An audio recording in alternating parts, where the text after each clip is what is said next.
In today's video, I'm going to teach you how to deactivate employees in QuickBooks Time, step by step, using the browser version. Deactivating an employee is a clean way to prevent future time tracking and access, while preserving all past timesheets and records.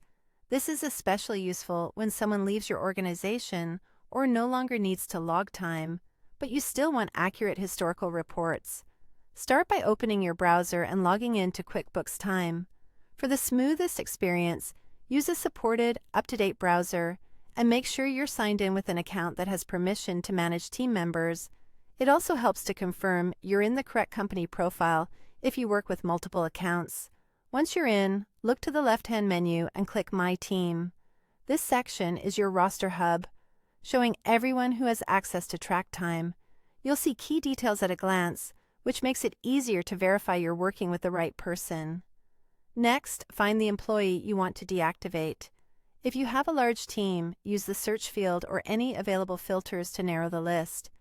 Double-check the person's details to ensure you're selecting the correct profile, especially if you have team members with similar names. On the right side of that employee's row, click Actions, then choose Change Status. This opens a small menu designed specifically for switching between active and inactive states. You're not deleting the user, just changing whether they can log time going forward. Select Inactive to deactivate the employee. Setting someone to inactive removes them from everyday workflows like time entry and approvals, while keeping all their past timesheets intact for payroll, reporting, and compliance. If circumstances change later, you can return to the same menu to reactivate them.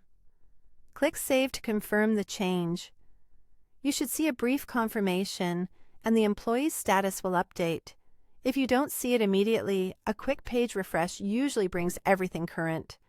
Optionally, click Run Report to verify the employee's status.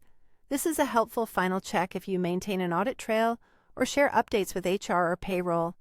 In the report, confirm the individual now appears as inactive, so your records stay consistent across systems. That's it. Simple, precise, and reversible when needed. You've successfully deactivated an employee in QuickBooks Time using the browser version while keeping your historical data safe. If this video helped, please like, subscribe, and share. Thanks for watching.